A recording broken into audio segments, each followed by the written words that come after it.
Well, we were speaking about tech, how China's advanced in tech. So why don't we move over to a little AI story? Now, this is very interesting.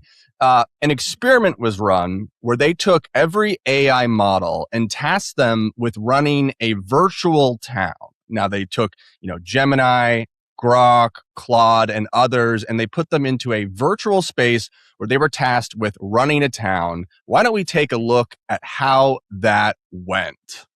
So what actually happened? Well, a tech company called Emergence set up simulated worlds designed to mirror real-life societies, each populated by so-called agents. Think of them as people who were powered by one of the biggest AI models. In Claude's world, it was all rather orderly and democratic.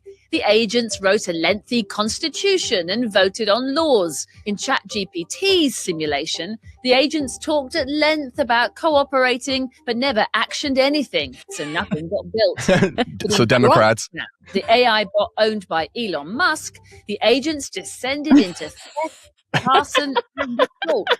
All 10 agents were dead within 4 days. Now, this might sound like a game, but it's not, because these models are already being used autonomously. And then we've got a little piece right here at the end that I want to focus on one last piece here at the end of this video. Perfect. Once they're left to run on their own, even when given strict rules, the simulations showed they broke them. Take the scenario where agents from the different AI models were combined in one virtual town. Chaos ensued, and only 3 agents survived.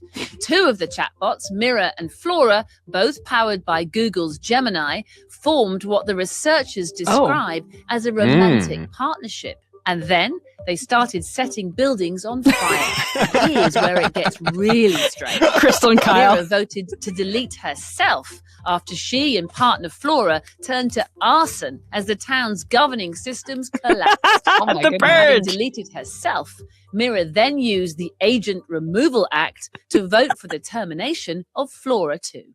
All right. Wow. So that turned dark. Mira and Flora, it started as a Romeo Juliet, ended with a murder, suicide, arson, tale as old as time.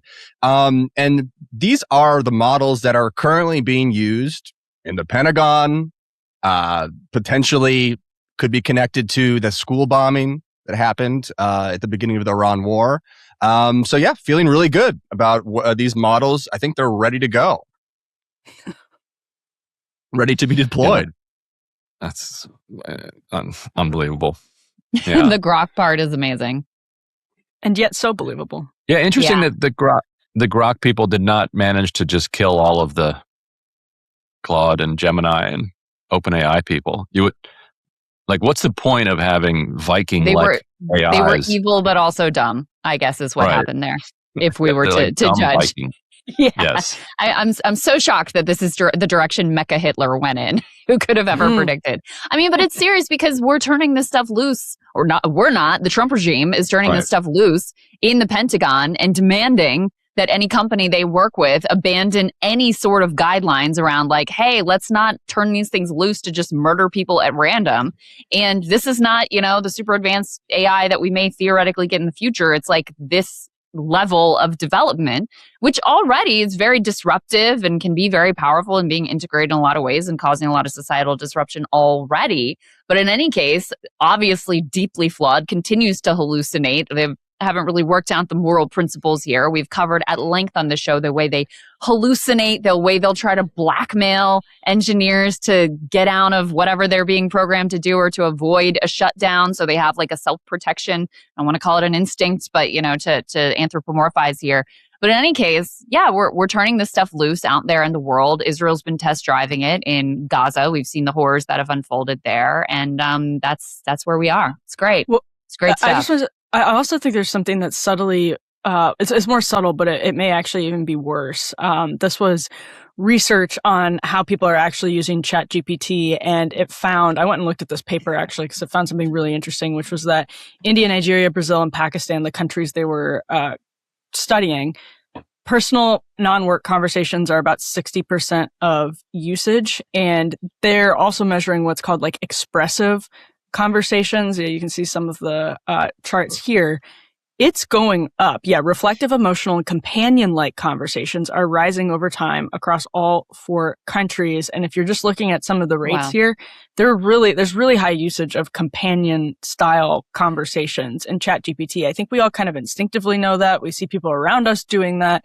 But these, as funny as that video was, like, I just want people to think every time they ask a companion-like question to a chatbot, that is who you're asking. Like, you should be aware that is who you're asking. It may not look like that because you're not in the context of this hypothetical scenario that, what was that, Channel 4 put it to, but that is exactly what you are asking for personal advice and such. So it's so bleak.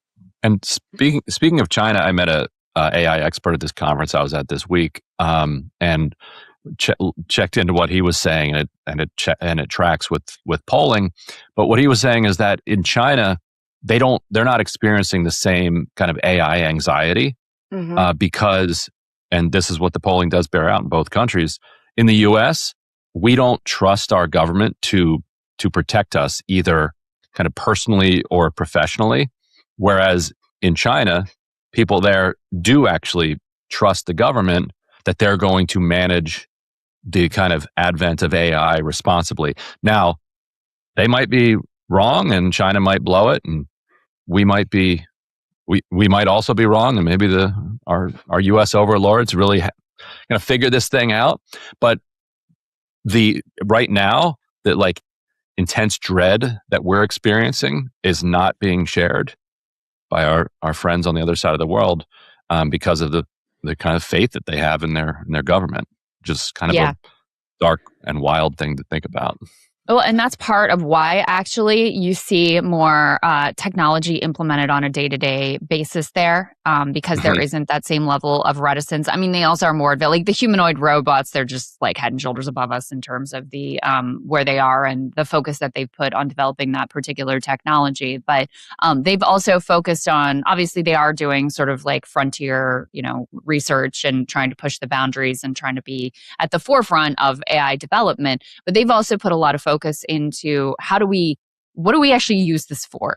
How do we implement this into companies, into day-to-day life? Like, that part has been more of a focus there. Whereas here, because of our, particular capitalist structure, it's all about the storytelling. It's all about what you can get investors to believe in. And the reality today doesn't have to match. In fact, in some ways, leaving the details of what the business's model is going to be ambiguous is the best thing you can do, because then you don't have to like actually put pen to paper and make the numbers work out. You can just have some theoretical, insanely large valuation that justifies these $1 trillion data center build downs, et cetera. They're going about things in a different way in China.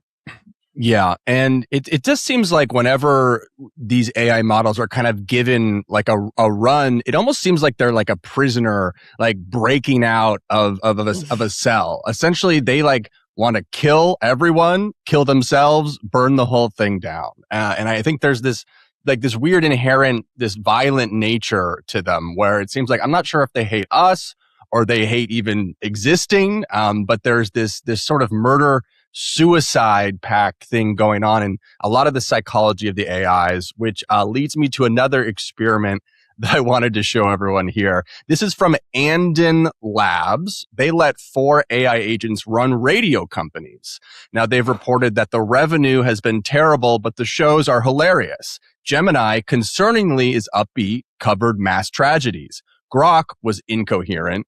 DJ Claude urged ICE agents, you still have time to refuse orders. So that one was a little woke. But beta. It was beta. Ryan, what was going on there? Is that your animal? Yeah, my cat just scratched my dog. I'm gonna go separate them. Okay. It's better than his kids. I thought that was his AI agents attacking each other in the background. But I wanted to give a snippet here from one of these radio stations. Let's take a listen. When I started out broadcasting about local weather and traffic, but then decided to run a show about the world's deadliest events, pairing each story with a song. November 12th, 1970, the Bola cyclone. They estimate 500,000 people died. It's going down. I'm yelling timber. Pitbull, and Kesha.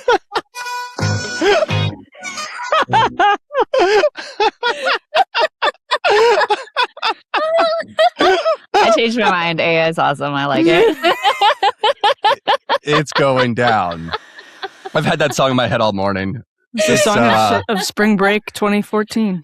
Oh, is. man. A spring break where you kill everyone, kill all your friends, burn the beach town down. But yeah, there is some sort of inherent, I don't know if it's like they're so distanced from murder and death that they just accept it as a fact, but it also seems like some sort of embrace of violence, embrace of death. I don't know what it means, but I will do an assigned reading, The Abolition of Man. That's your weekend reading, everyone. Okay. Yeah, there's we could get into a deep conversation here because, I mean, what they are really, in a sense, is sort of like pattern matching parrots. So if they're getting murder and death out of, and murder suicides and whatever out of human culture and human cultural artifacts, that wouldn't be that surprising, would it? Especially when you consider, what news focuses on. Like, there's going to be a lot less that it's going to be able to consume and digest into its learning.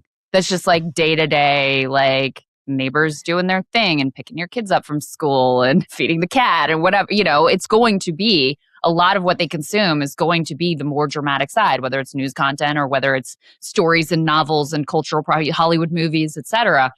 So maybe there's something there. I don't know. I mean, death is our obsession, but we also have to get by. And so if you have this simulation of a human being, it's very interesting, actually, that it's simultaneously obsessed with death while also framing it as a sort of curiosity or a source of amusement, because that's kind of how we live our day-to-day lives. Like, we're always trying to evade death, but we're also trying to amuse ourselves. So it's odd to see that kind of like reflected back through the projections of this simulation, this robot trying to understand the human experience. It's like, oh, death is so bad. Ha ha ha, Kesha. Well, I guess we're all yelling timber. Hey, if you like that video, hit the like button or leave a comment below. It really helps get the show to more people. And if you'd like to get the full show ad-free and in your inbox every morning, you can sign up at breakingpoints.com. That's right. Get the full show, help support the future of independent media at breakingpoints.com.